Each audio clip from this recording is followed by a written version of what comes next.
서울 마장동 전통시장에서 30년간 족발집을 운영해온 한 어머니의 충격적인 이야기가 온라인 커뮤니티를 뜨겁게 달구고 있습니다.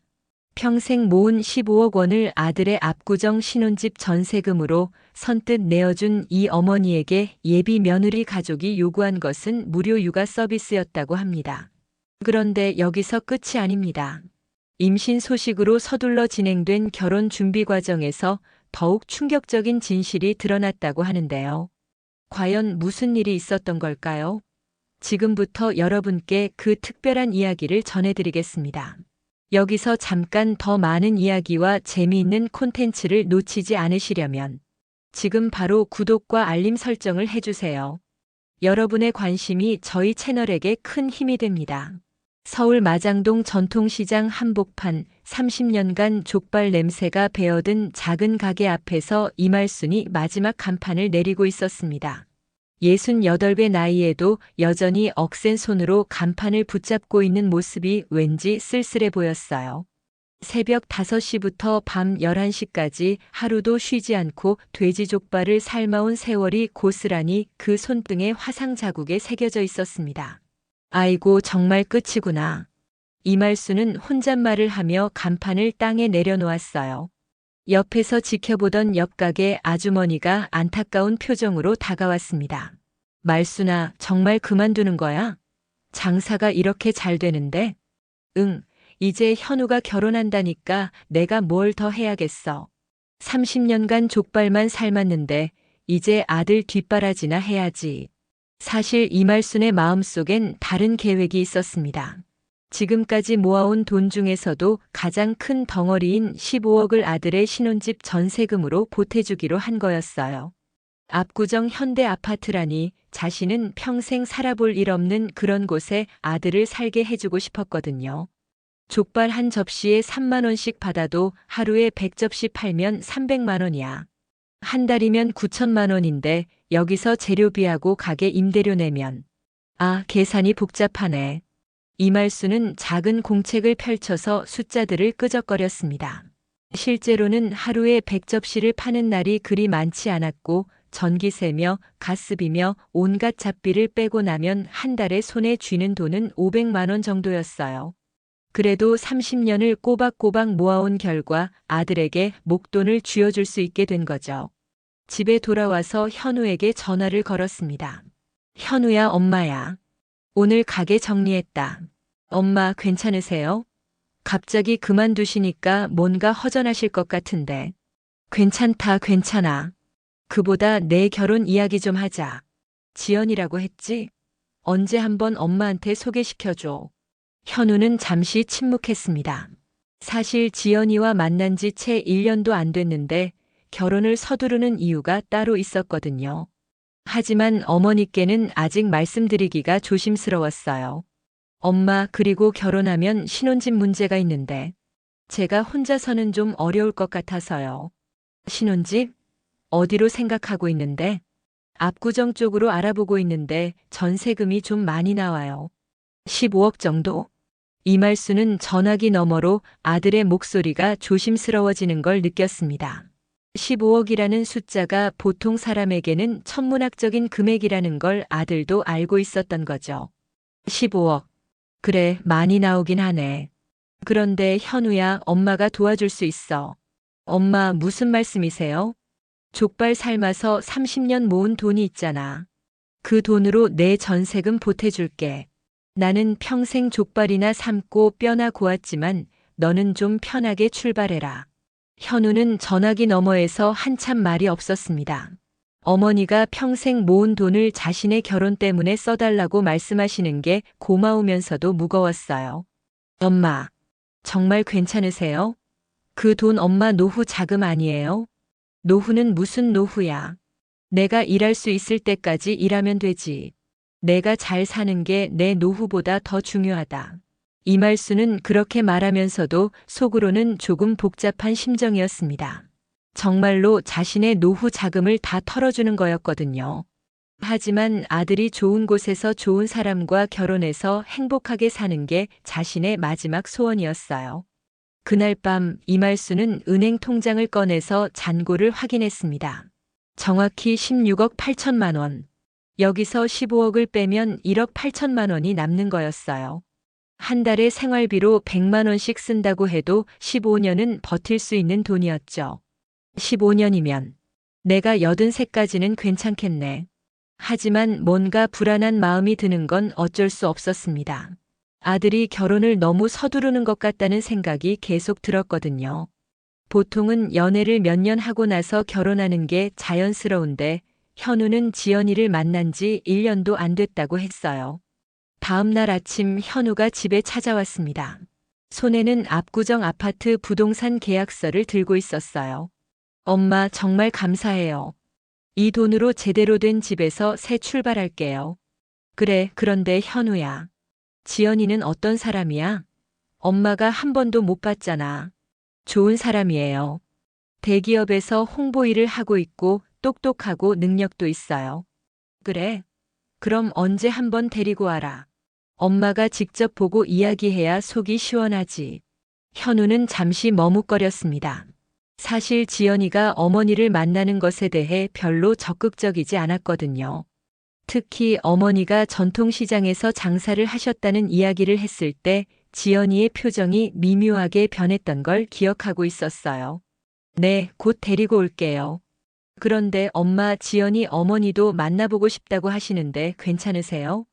당연하지. 사돈도 만나야 하고 상견례도 해야 하잖아. 이말수는 그렇게 대답했지만 왠지 모르게 마음 한구석이 불편했습니다. 아들의 표정이 뭔가 어색했거든요. 마치 무언가를 숨기고 있는 것 같은 느낌이 들었어요. 며칠 후 현우가 지연이와 함께 이말순의 집을 찾아왔습니다. 이말수는 아침 일찍부터 집 청소를 하고 음식 준비를 했어요. 30년간 족발집을 운영하면서 손님 접대는 자신 있었지만 예비 며느리를 만나는 건 처음이라 긴장이 됐거든요. 어서 와, 지연아. 엄마가 현우 이야기 많이 들었다. 지연이는 깔끔한 정장 차림의 명품 핸드백을 들고 있었어요. 첫인상은 나쁘지 않았죠. 예의 바르게 인사를 하고 준비한 선물도 정중하게 건네줬습니다. 안녕하세요, 어머님. 현우 오빠 이야기 정말 많이 들었어요. 어머님이 정말 훌륭하신 분이라고 하더라고요. 아이고, 뭘. 앉아, 앉아. 밥 먹었니? 엄마가 김치찜이랑 불고기 해놨는데. 세 사람이 식탁에 앉아서 이야기를 나누기 시작했습니다. 처음엔 분위기가 괜찮았어요. 지연이도 예의 바르게 대답하고 현우도 중간중간 분위기를 띄우려고 노력했죠. 지연아, 현우랑 언제부터 만났니? 작년 회사 프로젝트 때 알게 됐어요. 현우 오빠가 정말 일 잘하는 걸 보고 반했다니까요. 이말수는 속으로 계산을 해봤습니다. 작년이면 아직 1년도 안 됐다는 얘기였어요. 요즘 젊은 사람들이 연애를 빨리 한다고는 하지만 그래도 좀 성급한 것 같았죠.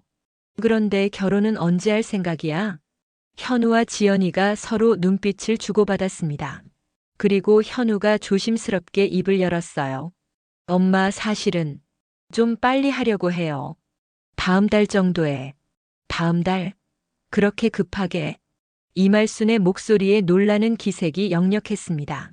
아무리 요즘 세상이 빠르다고 해도 한 달 뒤에 결혼한다는 건 너무 갑작스러웠거든요. 지연이가 현우의 손을 꼭 잡으며 말했습니다. 어머님, 사실은 제가 임신을 했어요. 이말수는 젓가락을 놓고 두 사람을 번갈아 봤습니다. 임신이라는 말을 듣는 순간 머릿속이 복잡해졌어요. 기쁘기도 했지만 동시에 뭔가 석연치 않은 느낌이 들었죠. 임신을. 언제부터? 아직 초기예요. 2달 정도 됐어요. 그래서 빨리 결혼식을 올리려고 하는 거예요. 현우가 어머니의 표정을 살피며 조심스럽게 말했습니다. 엄마, 놀라셨죠? 저희도 계획에 없던 일이었는데. 계획에 없던 일이라. 이말수는 속으로 중얼거렸어요. 요즘 젊은 사람들이 결혼 전에 그런 관계를 갖는 건 알고 있었지만 막상 자신의 아들 일이 되니까 복잡한 심정이었죠. 그래도 축하할 일이지. 손자인지 손녀인지는 알아? 아직 너무 초기라서 모르겠어요. 하지만 건강하게 태어났으면 좋겠어요. 지연이는 배를 쓰다듬으며 미소를 지었습니다. 하지만 이말수는 뭔가 어색한 느낌을 지울 수 없었어요. 지연이의 미소가 진짜 같지 않았거든요. 식사를 마치고 현우와 지연이가 돌아간 후 이말수는 혼자 앉아서 생각에 잠겼습니다. 임신이라는 게 정말일까? 아들이 서두르는 이유가 단순히 임신 때문일까? 왠지 모르게 석연치 않은 구석이 있었어요. 다음 날 이말수는 시장에서 함께 장사했던 옆 가게 아주머니를 만났습니다. 말수나, 어제 며느리 될 사람 만났다며? 어땠어? 글쎄, 첫인상은 괜찮은데 뭔가 좀 이상해. 뭐가 이상한데? 만난 지 1년도 안 됐는데 벌써 임신했다는 거야. 그것도 다음 달에 결혼한다고 하고. 요즘 애들이 다 그렇잖아. 우리 때처럼 몇 년씩 연애하고 결혼하는 게 아니라. 그래도 뭔가 성급한 것 같아. 특히 그 여자의 표정이 좀 진짜 임신한 사람 같지 않았어. 이말순의 직감은 대체로 정확한 편이었습니다. 30년간 장사를 하면서 수많은 사람들을 상대해 봤거든요. 거짓말하는 사람의 표정이나 행동은 대충 알 수 있었어요. 그날 밤 현우에게 전화를 걸었습니다. 현우야, 엄마야. 오늘 지연이 만나서 반가웠다. 엄마도 마음에 드셨어요? 응, 괜찮은 것 같아. 그런데 현우야, 엄마가 하나 궁금한 게 있는데. 뭐가 궁금하세요? 임신 확인은 제대로 했니? 병원에서 정확히 검사받았고. 현우는 잠시 말이 없었습니다. 사실 지연이가 임신 얘기를 했을 때 너무 놀라서 병원 검사 결과를 제대로 확인해 보지 못했거든요. 지연이가 임신 테스트기 결과만 보여줬을 뿐이었죠. 아, 네, 물론이죠. 병원에서 확인했어요. 하지만 현우의 목소리에는 확신이 부족했습니다. 이말수는 그걸 놓치지 않았어요. 그래? 그럼 다행이고. 그런데 현우야, 결혼 준비하면서 돈 많이 들 텐데 괜찮겠니? 괜찮아요. 엄마가 전세금 도와주시기로 했으니까 나머지는 제가 알아서 할게요. 결혼식은 어디서 할 거야? 압구정에 있는 웨딩홀로 생각하고 있어요. 지연이가 거기서 하고 싶다고 해서. 이말수는 속으로 한숨을 쉬었습니다. 압구정 웨딩홀이라면 비용이 만만치 않을 텐데 임신한 상태에서 성대한 결혼식을 올리는 게 맞나 싶었어요. 현우야, 엄마가 하나만 더 물어볼게. 지연이 부모님은 뭐 하시는 분들이야? 지연이 아버지는 중견기업 임원이시고 어머니는 전업주부세요. 집안이 꽤 괜찮은 편이에요. 그래? 그럼 우리랑은 좀 다른 환경이네. 현우는 어머니의 말씀에서 미묘한 불안감을 느꼈습니다. 사실 지연이가 어머니에 대해 이야기할 때마다 조금씩 거리감을 보였거든요. 특히 전통시장에서 족발집을 운영했다는 이야기를 했을 때 지연이의 반응이 영 좋지 않았어요. 엄마, 걱정하지 마세요. 지연이는 좋은 사람이에요. 그래, 엄마가 괜히 걱정이 많구나. 그런데 현우야, 상견례는 언제 할 거야? 다음 주에 하기로 했어요. 지연이 어머니가 만나고 싶다고 하시더라고요. 전화를 끊은 후 이말수는 잠이 오지 않았습니다. 뭔가 불길한 예감이 계속 들었거든요. 아들이 서두르는 결혼, 갑작스러운 임신 소식, 그리고 지연이의 어색한 미소까지. 모든 게 너무 성급하고 부자연스러웠어요. 아이고, 내가 괜한 걱정을 하는 건가? 하지만 30년간 사람들을 상대하면서 길러진 직감은 쉽게 무시할 수 있는 게 아니었습니다. 분명히 뭔가 숨겨진 게 있을 거라는 생각이 들었어요. 상견례 날짜가 정해지고 이말수는 평생 가보지 못한 강남 쪽 고급 레스토랑에서 지연이의 부모님을 만나게 됐습니다. 현우가 미리 알려준 곳은 압구정 로데오 근처의 한정식 전문점이었어요. 메뉴판의 가격을 보니 한 상에 15만 원씩 하는 곳이었죠. 아이고, 여기가 얼마나 비싼 곳인지. 이말수는 평생 입어본 적 없는 정장을 차려입고 나왔습니다. 백화점에서 30만 원 주고 산 검은색 투피스였는데 입어보니 영 어색했어요. 하지만 사돈을 처음 만나는 자리니까 예의는 차려야 한다고 생각했죠. 레스토랑 앞에서 현우와 지연이가 기다리고 있었습니다. 그리고 조금 뒤에 지연이의 부모님이 도착했어요. 장경화는 50대 후반으로 보이는 우아한 여성이었고 지연이의 아버지 장민호는 키가 크고 인상이 좋은 신사였습니다. 안녕하세요, 사돈댁. 처음 뵙겠습니다. 장경화는 정중하게 인사를 했지만 이말순을 위아래로 훑어보는 시선이 느껴졌어요. 마치 품정을 하는 것 같은 느낌이었죠. 네, 안녕하세요. 지연이 어머니시죠? 반갑습니다. 다들 자리에 앉아서 음식을 주문했습니다. 장민호가 와인을 주문하려고 하자 이말순은 당황했어요. 평생 소주밖에 안 마셔본 사람이 와인을 마실 줄 알 리가 없었거든요. 저는 와인보다는 소주가 편해요. 아, 그러시군요. 그럼 소주로 하시죠. 장경화가 미소를 지으며 말했지만 그 미소에는 미묘한 우월감이 섞여 있었습니다. 음식이 나오고 본격적인 대화가 시작됐어요. 처음에는 서로 안부를 묻고 자녀 자랑을 하는 평범한 상견례 분위기였죠. 현우가 정말 똑똑한 아이더라고요. 대기업에서도 인정받고 있고, 지연이도 참 능력 있는 아이라고 들었어요. 홍보실에서 일한다고. 네, 저희 지연이가 워낙 꼼꼼하고 센스가 있어서 회사에서도 인정받고 있어요. 대화가 이어지던 중 장경화가 슬쩍 화제를 돌렸습니다. 그런데 사돈댁 현우가 압구정에 집을 구했다고 들었는데 정말 좋은 선택이에요. 우리 지연이도 그 동네를 정말 좋아하거든요. 네, 현우가 좋은 곳으로 골랐더라고요. 혹시 정확히 어느 아파트인지 알 수 있을까요? 저희도 그 근처에 아는 사람들이 많아서요. 현우가 대답했습니다. 현대 아파트 35평형이에요. 전세로 구했습니다. 장경화의 눈이 반짝였어요. 현대 아파트면 압구정에서도 꽤 괜찮은 아파트였거든요. 아, 현대 아파트요? 정말 좋은 곳이네요. 그런데 혹시 사돈댁은 어디에 사실 예정이세요? 저요? 지금 사는 곳에 그냥 계속 살 생각이에요. 마장동인데 거기가 편해서요. 마장동이요? 아, 그곳은 좀 멀겠네요. 장경화는 잠시 생각하는 듯한 표정을 지었다가 갑자기 밝은 목소리로 말했습니다.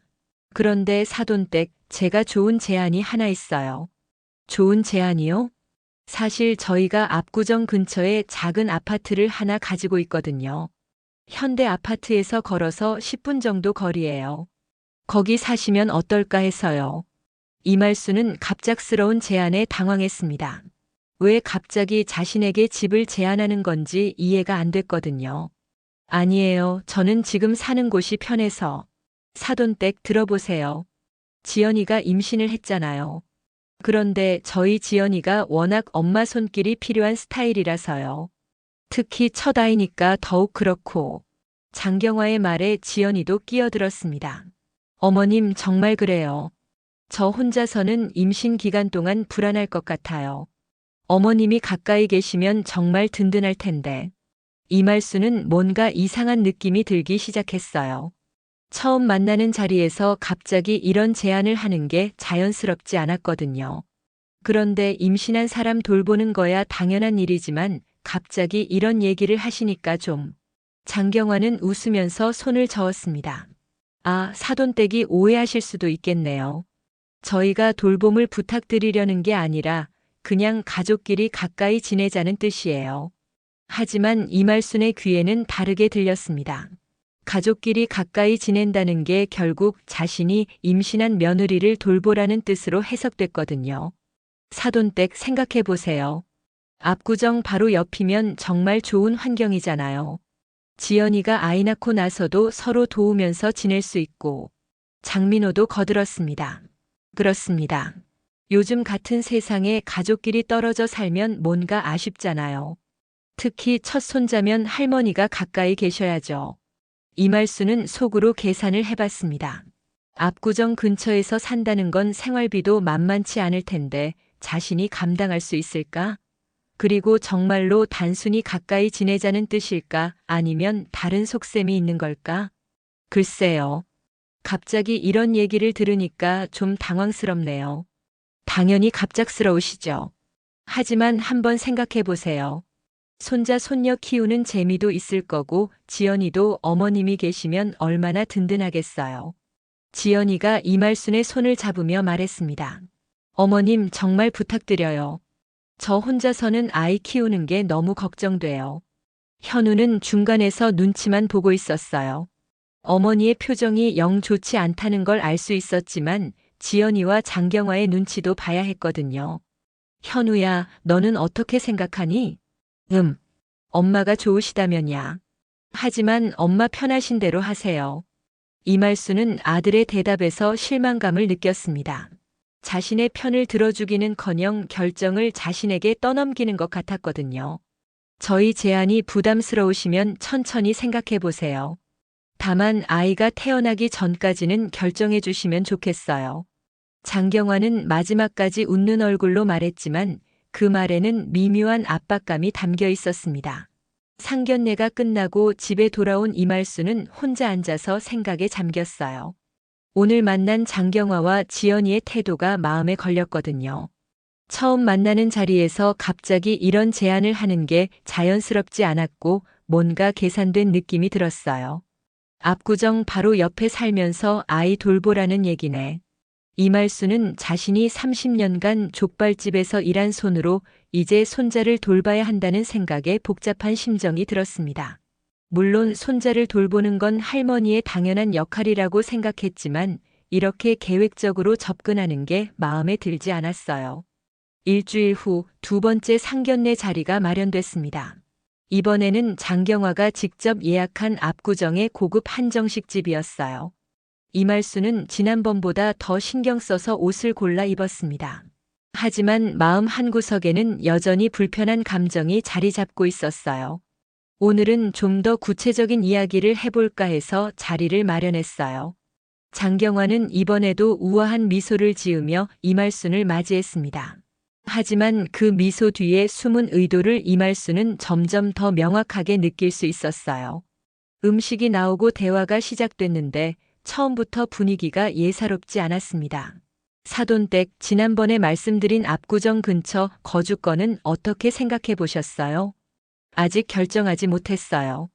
갑작스러운 일이라서. 그런데 사돈댁, 솔직히 말씀드리면 저희가 좀 걱정이 되거든요. 장경화의 목소리에 미묘한 변화가 느껴졌어요. 지난번보다 좀 더 직접적이고 강압적인 느낌이었죠. 무엇이 걱정이신지. 지연이가 첫 임신이잖아요. 그런데 저는 나이도 있고 해서 매일 돌봐드리기가 어려워요. 사돈댁은 아직 건강하시고 무엇보다 아이 키우는 경험도 있으시잖아요. 이말순은 젓가락을 놓고 장경화를 똑바로 봤습니다. 그러면 제가 지연이를 돌봐달라는 말씀이신가요? 돌본다기보다는 서로 도우면서 지내자는 거죠. 특히 사돈댁은 장사도 하셨고 손도 야무지시잖아요. 장경화의 말에 이말순의 얼굴이 굳어지기 시작했어요. 장사도 하셨고 손도 야무지다는 표현에서 미묘한 무시가 느껴졌거든요. 손이 야물다는 게 무슨 뜻이신지. 아, 나쁜 뜻이 아니에요. 요리도 잘하시고 집안일도 척척 해내실 것 같다는 뜻이에요. 저희 지연이는 그런 쪽으로는 좀 서툴러서요. 지연이도 끼어들었습니다. 어머님 정말 그래요. 저는 요리도 잘 못하고 청소도 서툴러요. 회사 일은 잘해도 집안일은 정말 자신이 없어요. 그럼 결혼해서 어떻게 살 생각이었니? 이말순의 목소리에 날카로움이 배어나기 시작했어요. 그래서 어머님께 부탁드리는 거예요. 특히 아이가 태어나면 더욱 도움이 필요할 텐데. 장경화가 다시 말을 이었습니다. 사돈댁, 요즘 세상에 할머니가 손자 돌보는 건 당연한 일 아닌가요?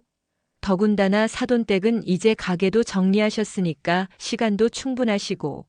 이말순은 속에서 화가 치밀어 오르는 걸 느꼈습니다. 자신이 가게를 정리한 게 손자를 돌보기 위해서라고 단정 짓는 태도가 기가 막혔거든요. 제가 가게를 정리한 건 손자 돌보려고 한 게 아니에요. 그럼 뭐 하려고 정리하신 거예요? 장경화의 질문에 이말순은 잠시 말문이 막혔어요. 사실 아들 결혼 준비를 돕기 위해서였지만 손자 돌봄까지 의무로 받아들일 생각은 없었거든요.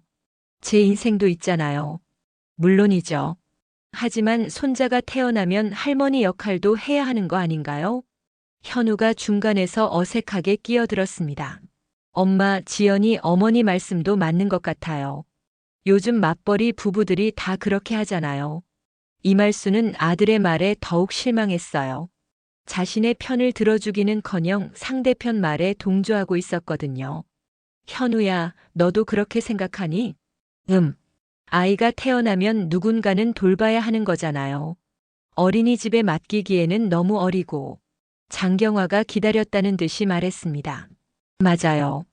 그래서 가족이 돌보는 게 최고죠. 특히 할머니가 돌보면 아이도 안정감을 느끼고. 그런데 지연이가 둘째까지 낳고 싶다는데 사돈댁만 좀 도와주시면 정말 좋겠어요. 이 말을 듣는 순간 이말순의 참을성이 한계에 달했습니다. 첫째도 모자라서 둘째까지 돌보라는 얘기였거든요. 잠깐만요. 이말순이 젓가락을 탁 하고 식탁에 내려놓았어요. 식당 안이 갑자기 조용해졌죠. 지금 제가 이해한 게 맞나요? 제가 압구정 근처로 이사가서 지연이 임신부터 출산, 육아까지 다 돌보라는 말씀이신가요? 그렇게 부담스럽게 생각하지 마세요. 가족끼리 서로 돕는 거죠. 가족끼리 서로 돕는다고요? 이말순의 목소리가 점점 커지기 시작했어요. 그럼 장경화 씨는 뭘 도와주실 건가요? 제가 일방적으로 돌봄을 제공하는 동안 장경화 씨는 뭘 하시는 거죠? 저는 장경화가 당황하며 말을 더듬었어요. 저는 나이도 있고 건강도 좋지 않아서. 나이요? 저랑 5살밖에 차이 안 나는데 무슨 나이를 핑계로 대세요? 이말수는 더 이상 참을 수 없었습니다. 족발 삶은 손으로 키운 아들입니다. 내가 30년간 고생한 손으로 또 애를 돌보라고요? 식당 안에 다른 손님들이 이쪽을 쳐다보기 시작했어요. 하지만 이말수는 상관없었습니다. 제가 15억을 내서 압구정 아파트 전세금을 대준 게 애 보는 대가였나요? 돈도 내고 돌봄도 하라는 거예요? 현우가 당황해서 말렸습니다. 엄마, 목소리 좀 낮춰주세요. 사람들이 다 쳐다봐요. 쳐다보면 어때? 내가 지금 억울해서 그러는 거야. 이말수는 일어서면서 마지막 한마디를 던졌습니다. 이 결혼 없던 일로 하겠습니다. 현우야, 지연이한테 미안하다고 전해라. 하지만 나는 유모가 아니야. 그리고는 가방을 들고 식당을 나갔어요. 뒤에서 현우가 엄마 라고 부르는 소리가 들렸지만 돌아보지 않았습니다. 택시를 타고 집으로 돌아가는 길에 이말수는 눈물이 났어요. 분노와 서러움이 동시에 밀려왔거든요. 자신이 평생 모은 돈을 아들에게 주면서까지 결혼을 축복해 주려 했는데 결국 돌봄 노동자 취급을 받게 된 게 너무 억울했습니다. 집에 도착해서 휴대폰을 확인해 보니 현우에게서 연락이 와 있었어요. 엄마, 갑자기 그러시면 어떡해요? 지연이랑 지연이 부모님이 얼마나 당황하셨는지 알아요? 이말수는 문자를 읽고 더욱 화가 났습니다. 자신의 심정은 묻지 않고 상대방 걱정만 하는 아들이 실망스러웠거든요. 너희들이 당황한 게 아니라 내가 당황했다. 내가 유모냐? 그렇게 답장을 보내고 휴대폰을 꺼버렸어요. 오늘 벌어진 일을 정리하고 싶었지만 머릿속이 너무 복잡했습니다. 상견례에서 터진 일 이후 사흘 동안 현우에게서 연락이 없었습니다. 이말수는 혼자 집에 앉아서 그동안 벌어진 일들을 정리해 봤어요. 아들을 위해 15억이라는 거금을 내준 것부터 시작해서 갑작스러운 임신 소식, 그리고 장경화의 노골적인 돌봄 요구까지. 내가 너무 성급하게 화를 냈나? 하지만 곰곰 생각해봐도 자신의 반응이 잘못됐다는 생각은 들지 않았어요. 오히려 그동안 너무 참았다는 생각이 들었죠. 목요일 오후 초인종이 울렸습니다. 문을 열어보니 지연이가 서 있었어요. 손에는 과일 바구니를 들고 있었고 표정은 조심스러워 보였습니다. 어머님, 안녕하세요. 갑자기 찾아와서 죄송해요. 지연아, 어서 들어와. 앉아. 이말수는 마음이 복잡했지만 일단 지연이를 맞아들였어요. 아무래도 상견례에서 자신이 너무 격하게 나간 것 같아서 미안한 마음도 있었거든요. 어머님, 그날은 정말 죄송했어요. 저희 엄마가 좀 말을 거칠게 했나 봐요. 지연이는 조심스럽게 말을 꺼냈습니다. 하지만 이말수는 그 말에서 진정성을 느끼지 못했어요. 장경화가 말을 거칠게 한 게 문제가 아니라 내용 자체가 문제였거든요. 지연아, 너희들이 뭘 원하는지 정확히 알고 싶다. 저희는 그냥 서로 도우면서 지내고 싶었어요. 가족이 되는 거니까. 서로 돕는다는 게 구체적으로 뭘 의미하는 거야?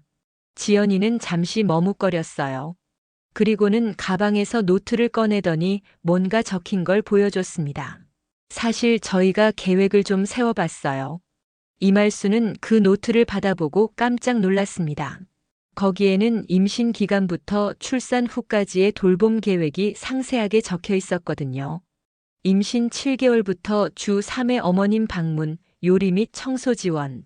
출산 후 첫 달 매일 방문, 산후조리 및 신생아 돌봄. 출산 후 둘째 달부터 주말 아이 맡기기, 부부 데이트 시간 확보. 이게 뭐야? 어머님께서 도와주실 수 있는 일들을 정리해 봤어요. 물론 강제는 아니고 어머님이 가능한 범위에서. 이말수는 노트를 덮고 지연이를 쳐다봤습니다. 지연아, 이걸 보니까 확실히 알겠다.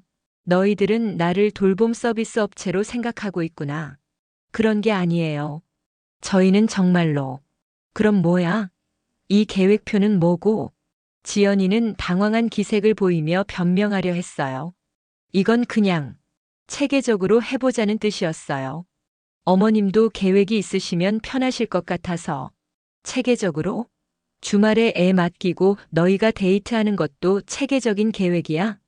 이말순의 목소리에 차가움이 배어났어요. 어머님, 요즘 젊은 부부들은 다 그렇게 해요. 아이가 있어도 부부 시간은 필요하잖아요. 그럼 그 부부 시간을 위해서 할머니가 희생해야 한다는 거네. 지연이는 점점 더 당황스러워했어요. 자신들의 계획이 이렇게 노골적으로 거부당할 줄은 몰랐거든요. 희생이라고 말씀하시니까 좀. 저희는 어머님도 손자보는 재미가 있으실 거라고 생각했어요. 손자보는 재미? 지연아, 너는 정말 모르는구나. 이말수는 한숨을 쉬며 말했습니다. 내가 30년간 족발집에서 일한 손이야. 이 손으로 현우를 키웠고 이 손으로 번 돈으로 너희 전세금을 댔어. 그런데 이제 이 손으로 또 애를 키우라고. 어머님, 지연아, 솔직히 말해봐. 임신이 정말이야? 갑작스러운 질문에 지연이의 얼굴이 굳어졌어요. 무슨 말씀이세요? 병원에서 제대로 검사받았어? 아니면 임신 테스트기만 확인했어? 지연이는 대답하지 못했습니다. 이말순의 예리한 눈빛을 피하려고 고개를 돌렸어요. 대답 안 하는 걸 보니까 내 짐작이 맞네. 어머님 정말 임신이에요. 다만 뭐? 아직 병원에서 정확한 검사는 못 받았어요. 하지만 임신 테스트기에서 두 줄이 나왔어요. 이말수는 속으로 한숨을 쉬었습니다. 역시 자신의 직감이 맞았던 거예요. 지연아, 임신 테스트기가 항상 정확한 건 아니야. 병원에서 정확히 확인해 봐야 해. 네. 다음 주에 병원 가기로 했어요. 그럼 그때까지 결혼 이야기는 보류하자. 지연이가 깜짝 놀라며 말했습니다. 보류요? 하지만 이미 웨딩홀도 예약했고, 예약은 취소하면 돼. 확실하지도 않은 임신으로 서두를 필요 없잖아. 어머님, 그렇게 말씀하시면 현우 오빠는 뭐라고 할까요? 현우한테는 내가 얘기할게. 너는 일단 병원부터 가봐. 지연이는 더 이상 할 말이 없었어요. 자신들의 계획이 완전히 무너지고 있다는 걸 느꼈거든요.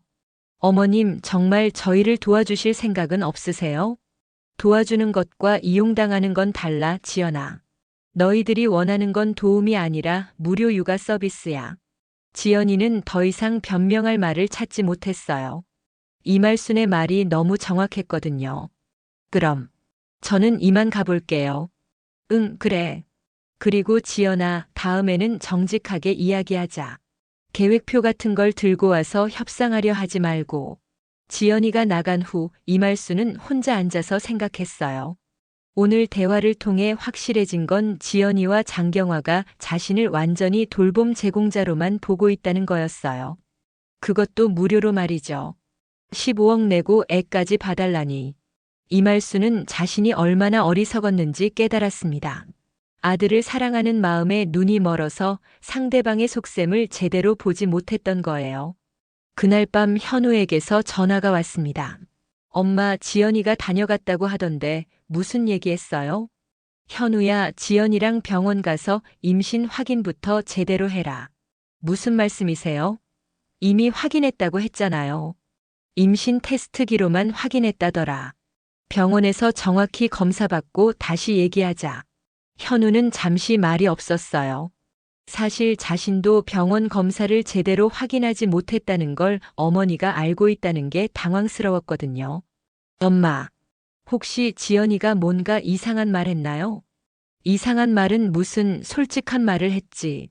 너희들이 나한테 뭘 원하는지 정확히 알겠더라. 전화를 끊은 후 이말수는 마음을 정리했어요. 이제 더 이상 당하고만 있을 생각은 없었습니다.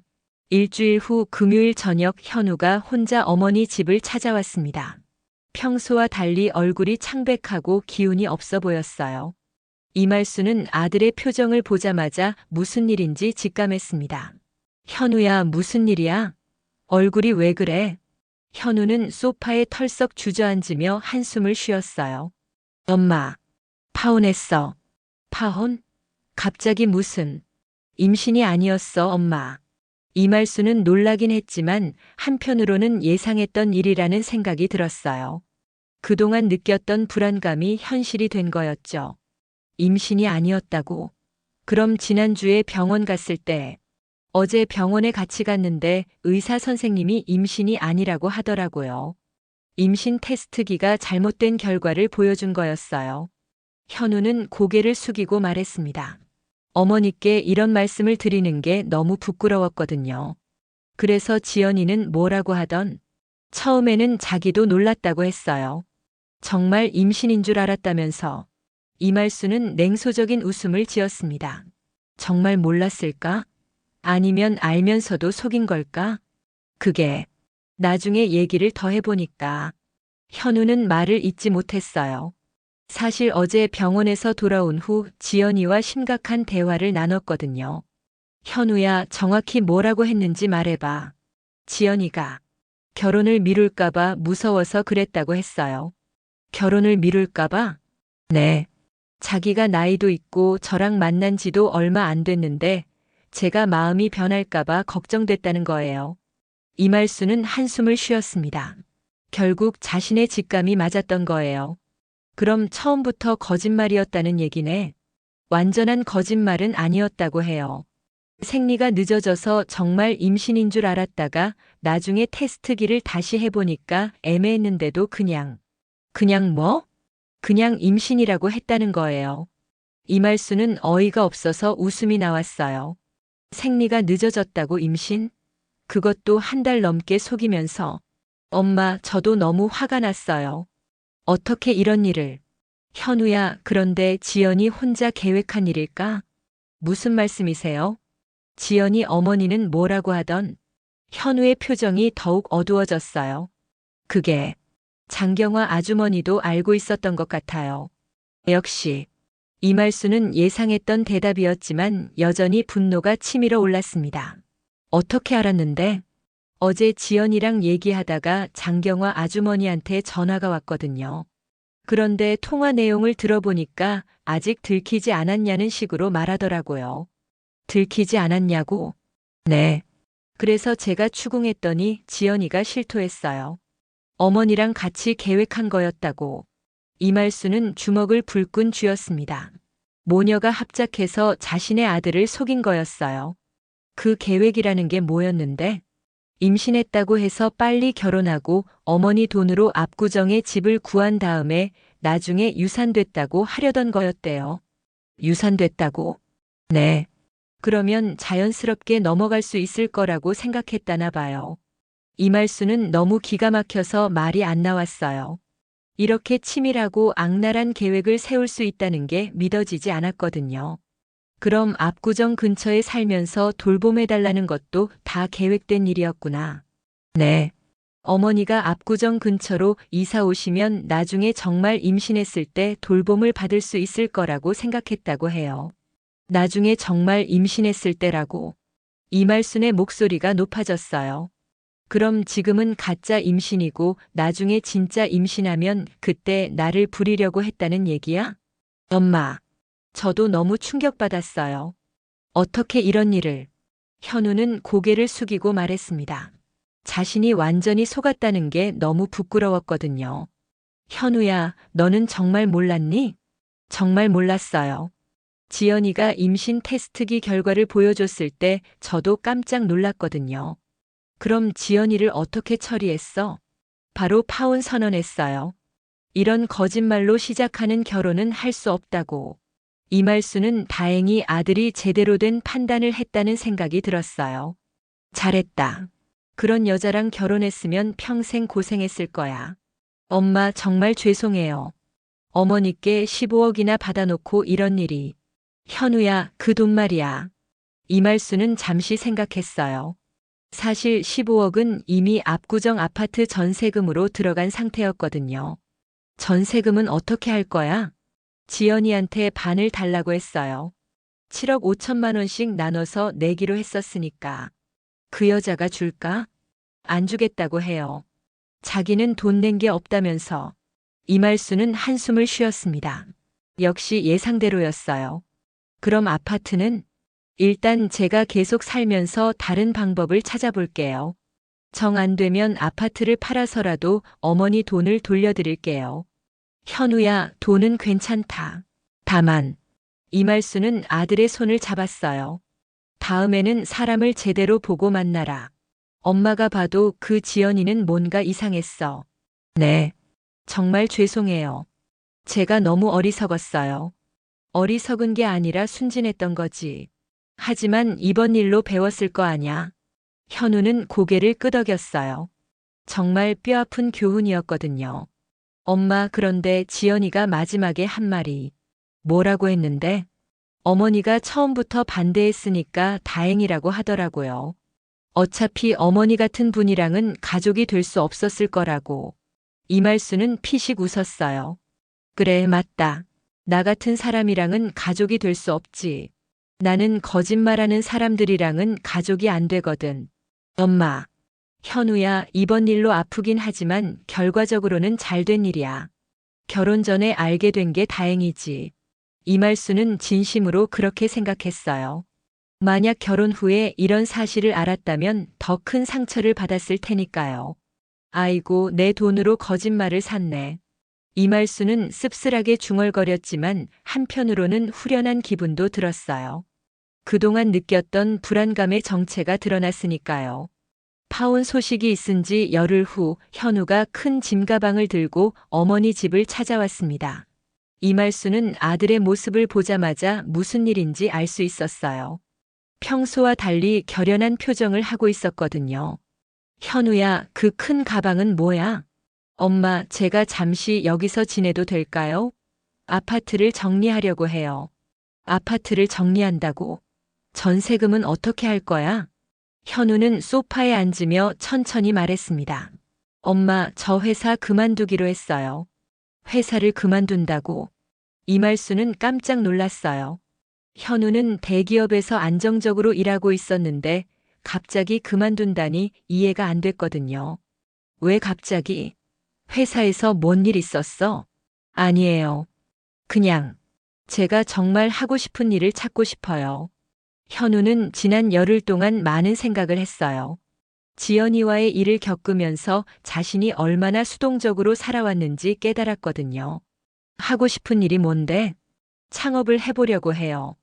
제가 전공한 것도 있고 회사에서 쌓은 경험도 있으니까 한번 도전해보고 싶어요.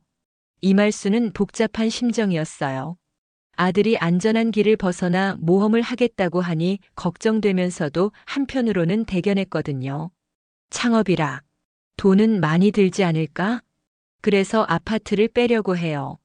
전세금 15억을 돌려받으면 그 돈으로 창업 자금도 마련하고 어머니께 받은 돈도 돌려드릴 수 있을 것 같아서요. 현우야, 엄마 돈은 신경 쓰지 마. 그보다 내가 정말 하고 싶은 일인지가 중요해. 현우는 어머니의 말에 감동받았어요. 여전히 자신을 믿어주고 지지해주는 어머니가 고마웠거든요. 엄마, 사실 지연이랑 일 겪으면서 많이 생각했어요. 제가 너무 남의 눈치만 보면서 살았던 것 같아요. 남의 눈치? 네. 회사에서도 상사 눈치 보고 지연이랑 만날 때도 지연이 눈치 보고 심지어 지연이와 어머니 사이에서도 눈치만 봤잖아요. 이말수는 아들의 말에 고개를 끄덕였어요. 실제로 현우는 어려서부터 눈치가 빠르고 다른 사람을 배려하는 성격이었거든요. 그래서 이번에는 정말 제 뜻대로 살아보려고 해요. 실패하더라도 후회하지 않을 것 같아요. 좋은 생각이야. 그런데 창업은 구체적으로 뭘 할 건데? IT 컨설팅 회사를 만들려고 해요. 중소기업들의 디지털 전환을 도와주는 일이에요. 현우는 눈빛이 살아나며 자신의 계획을 설명했어요. 이말수는 아들이 이렇게 확신에 찬 모습을 보는 게 오랜만이라는 생각이 들었어요. 그럼 혼자 할 거야? 아니요. 회사 동료 둘이 같이 하기로 했어요. 각자 다른 분야 전문가들이라서 좋은 팀이 될 것 같아요. 그래? 그럼 사업 계획은 다 세운 거네? 네. 이미 몇 군데 중소기업에서 관심을 보이고 있어요. 시장 전망도 좋고요. 이말수는 아들의 변화된 모습이 신기했어요. 예전에는 이런 큰 결정을 혼자서는 내리지 못했을 텐데 이번에는 혼자서 모든 걸 계획한 거였거든요. 현우야, 엄마가 뭘 도와줄까? 아무것도 안 하셔도 돼요. 그냥 응원만 해주세요. 응원은 당연히 하지. 그런데 정말 괜찮겠어? 창업이 쉬운 일은 아니잖아. 물론 쉽지 않을 거예요. 하지만 지연이 일을 겪으면서 깨달은 게 있어요. 뭘 깨달았는데? 다른 사람한테 의존해서 사는 건 진짜 독립이 아니라는 거예요. 제가 지연이한테 의존하려 했고 지연이는 어머니한테 의존하려 했잖아요. 이말수는 아들의 말이 정확하다고 생각했어요. 그래, 맞다. 각자 자립해야 진짜 가족이 될 수 있는 거야. 네. 그래서 이번에는 정말 제 힘으로 해보려고 해요. 현우는 가방에서 사업 계획서를 꺼내서 어머니께 보여줬어요. 이말수는 자세히 읽어보지는 못했지만 아들이 얼마나 진지하게 준비했는지는 알 수 있었어요. 와, 이렇게 자세히 준비했구나. 2달 동안 퇴근 후에 틈틈이 준비했어요. 지연이한테 속았을 때부터 이미 마음을 먹었거든요. 그날 저녁 이말수는 아들을 위해 김치찜을 끓였어요. 현우가 어렸을 때부터 좋아했던 음식이었죠. 현우야, 엄마가 김치찜 끓였으니까 많이 먹어라. 엄마 정말 맛있어요. 역시 엄마 음식이 최고네요. 고기 삶는 건 쉽지만 사람 보는 눈은 익히기 어렵더라. 이말순이 농담처럼 말하자 현우가 웃었어요. 엄마, 다음에는 정말 좋은 사람 만날게요. 그리고 그 사람을 어머니께 먼저 소개해 드릴게요. 그래, 그때는 엄마가 제대로 검증해 줄게. 검증이요? 응. 족발 삶은 손으로 사람도 한번 주물러 봐야 진짜인지 가짜인지 알 수 있어. 현우는 어머니의 농담에 크게 웃었어요. 오랜만에 편안한 분위기였죠. 엄마, 그런데 창업하면 한동안 돈을 못 벌 수도 있어요. 괜찮으세요? 뭐가 괜찮냐 안 괜찮냐야. 내가 하고 싶은 일 하는 게 제일 중요하지. 고마워요, 엄마. 고맙긴. 내가 잘 되는 게 내 소원이야. 그날 밤 현우는 어렸을 때 자주 썼던 자신의 방에서 잠을 잤어요. 오랜만에 어머니 집에서 보내는 밤이었지만 마음이 편안했어요. 앞으로의 길이 험하더라도 이번에는 자신의 선택이었으니까요. 이말순도 아들이 집에 있어서 마음이 든든했어요. 비록 지연이와의 일로 상처를 받았지만 결과적으로는 아들이 더 성숙해진 것 같았거든요. 이제야 진짜 어른이 되는구나. 이말수는 만족스러운 마음으로 잠자리에 들었습니다. 석 달 후 현우의 창업이 본격적으로 궤도에 오르기 시작했습니다. 첫 번째 고객사와 계약을 성사시키고 2번째 프로젝트도 준비 중이었어요. 이말수는 아들이 매일 활기차게 나가는 모습을 보며 뿌듯함을 느꼈습니다.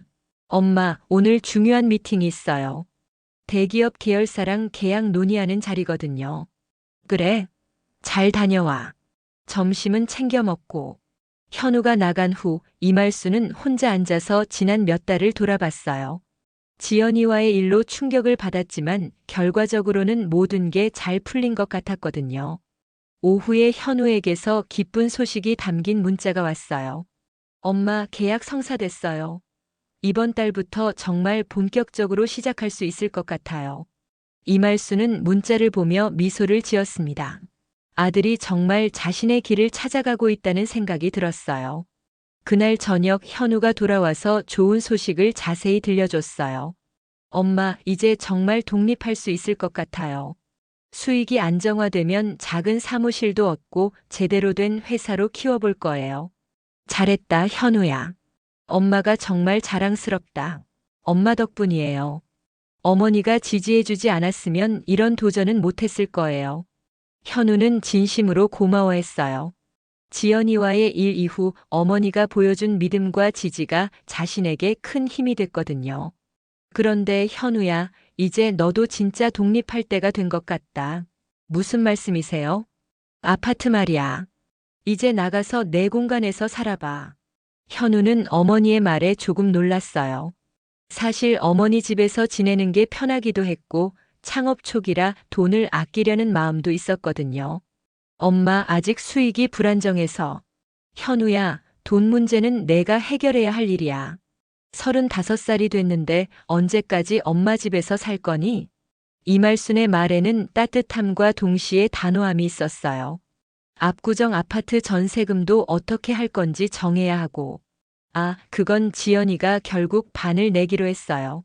7억 5천만 원은 돌려받을 수 있을 것 같아요. 그래? 다행이네. 네, 지연이 아버지가 나서서 정리해 주신다고 하더라고요. 역시 양심은 있었나 봐요. 이말수는 피식 웃었어요. 양심이라기보다는 체면 때문이겠지만 어쨌든 돈을 돌려받을 수 있다니 다행이었어요. 그럼 그 돈으로 작은 곳에라도 전세 얻어서 나가거라. 엄마. 현우야, 엄마 말 들어라.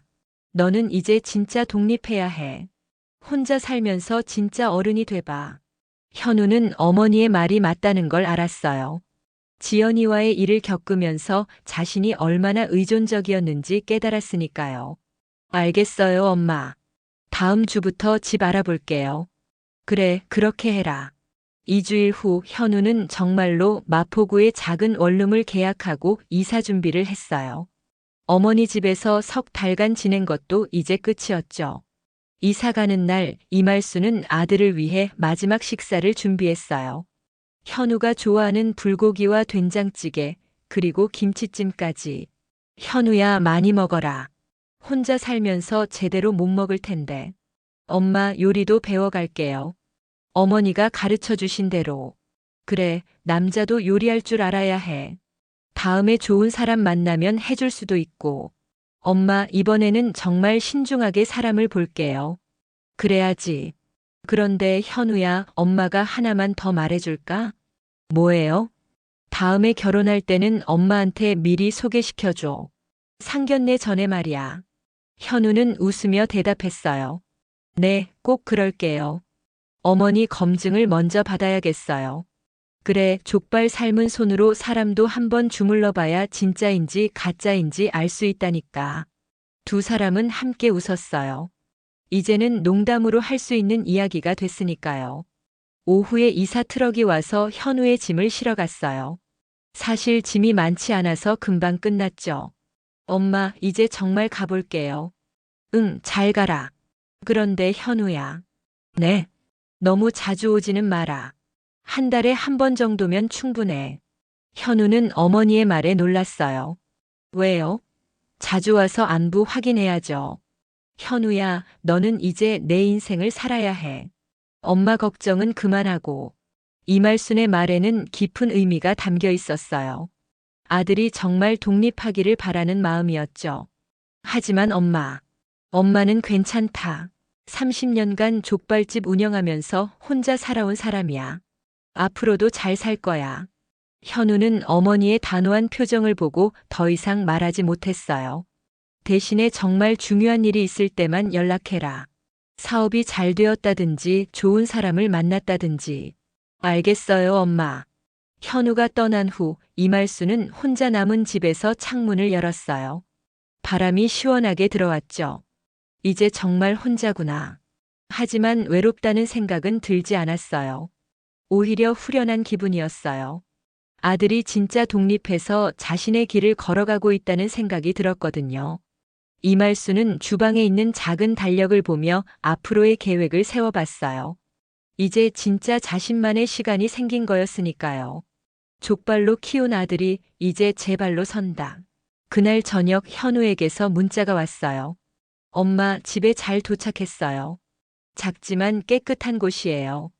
다음에 꼭 구경 오세요. 이말수는 문자를 보고 미소를 지었어요. 그리고 답장을 보냈습니다. 잘했다. 그런데 다음에 엄마 초대할 때는 내가 직접 요리한 밥 먹여라. 배달 음식 말고. 곧 현우의 답장이 왔어요. 네, 꼭 그럴게요. 어머니가 가르쳐 주신 김치찜부터 연습해 볼게요. 이말수는 휴대폰을 내려놓고 창밖을 봤어요. 해가 지고 있었지만 마음은 밝았어요. 돈도 손도 내주었지만 내 인생만은 빼앗기지 않았다. 이말수는 혼잣말을 하며 내일 뭘 할지 생각해 봤어요. 오랜만에 시장 구경도 하고 예전 가게 자리도 가보고 싶었어요. 그리고 무엇보다 자신만의 새로운 시작을 준비하고 싶었죠. 족발 냄새가 밴 손이지만 이제는 자신만을 위해 무언가를 만들어 보고 싶었어요. 아들은 아들의 길을, 자신은 자신의 길을 걸어가는 거였죠. 창문 너머로 바람이 불어왔고 이말수는 그 바람을 맞으며 깊게 숨을 들이마셨습니다. 새로운 시작의 바람이었어요.